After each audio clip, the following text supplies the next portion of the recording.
Hi നമസ്കാരം. നമ്മുടെ sports Keralam ചാനലിലേക്ക് ഒരിക്കൽ കൂടി സ്വാഗതം. ഇന്ന് നവംബർ 17, 2024. ഇന്ന് ഫുട്ബോൾ അപ്ഡേറ്റ് ആണ്. നമുക്കറിയാം, ഈ ആഴ്ചയും അടുത്ത ആഴ്ചയൊന്നും ക്ലബ്ബുകൾ തമ്മിലുള്ള മത്സരങ്ങളൊന്നും നടക്കുന്നില്ല. പകരം അന്താരാഷ്ട്ര മത്സരങ്ങളാണ് നടക്കുന്നത്. അത് ലോകകപ്പിന് വേണ്ടിയുള്ള യോഗ്യതാ മത്സരങ്ങളും യുവേഫ നാഷൻസ് കപ്പിന് വേണ്ടിയുള്ള മത്സരങ്ങളും അതേപോലെ സൗഹൃദ മത്സരങ്ങളുമാണ് നടന്നു വരുന്നത്. നാളെ ഇന്ത്യയും മലേഷ്യയും തമ്മിലൊരു സൗഹൃദ മത്സരം നടക്കുന്നുണ്ട്.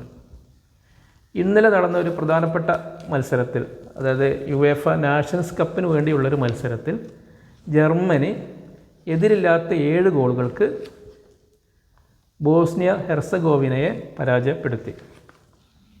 കളിയുടെ 2-ാം മിനിറ്റിൽ തന്നെ ബയേൺ മ്യൂണിക്കിൻ്റെ അറ്റാക്കിംഗ് മിഡ്ഫീൽഡറായ ജമാൽ മുസൈല ഒരു ഗോൾ നേടിയിരുന്നു.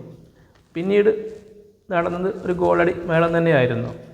ആർസനലിൻ്റെ കൈ ഹാവർട്സും ബയേൺ മ്യൂണിക്കിൻ്റെ ലിയോറി സാനയും ക്ലിൻഡൻസ്റ്റൈനും ഒക്കെ ഗോളുകൾ അടിച്ചുകൂട്ടുകയാണ് ചെയ്തത്. മറ്റൊരു പ്രധാന മത്സരത്തിൽ ഹോളണ്ട് ഹംഗറിയെ പരാജയപ്പെടുത്തി. വേറൊരു മത്സരത്തിൽ സ്വീഡൻ 1-2 ഗോളുകൾക്ക് സ്ലോവാക്യയെ പരാജയപ്പെടുത്തി. വേറൊരു മത്സരത്തിൽ സെർബിയയും സ്വിറ്റ്സർലാൻഡും ഓരോ ഗോൾ വീതമടിച്ച് സമനിലയിൽ പിരിഞ്ഞു. യുവേഫ നാഷൻസ് കപ്പിന് വേണ്ടി 3 ഡിവിഷനുകളിലായിട്ടാണ് ടീമുകൾ മത്സരിക്കുന്നത്.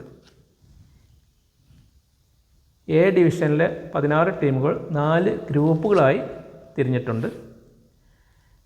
ഈ 4 ഗ്രൂപ്പുകളിലും ഇപ്പോൾ മുന്നിട്ട് നിൽക്കുന്നത് യഥാക്രമം പോർച്ചുഗൽ, ഇറ്റലി, സ്പെയിന്, ജർമ്മനി, ഈ 4 രാജ്യങ്ങളാണ്.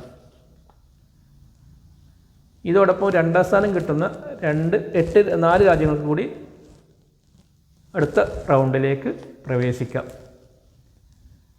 ഈ 8 ടീമുകൾക്ക് തന്നെയായിരിക്കും അടുത്ത ലോകകപ്പിന് വേണ്ടിയുള്ള യോഗ്യതാ മത്സരങ്ങളിൽ സീഡ് ലഭിക്കുക.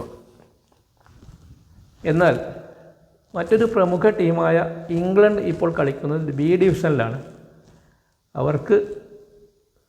അവരുടെ ഗ്രൂപ്പിൽ മുമ്പിലാണെങ്കിലും അവർക്ക് സീഡിങ് ലഭിക്കില്ല, കാരണം ബി ഡിവിഷനിലായതുകൊണ്ട്. ഇന്നത്തെ ഫുട്ബോൾ അപ്ഡേറ്റ് ഇത്രയ്ക്കേ ഉള്ളൂ. അടുത്ത അപ്ഡേറ്റ് ആയിട്ട് വരുന്നവരെ നമസ്കാരം. Thank you.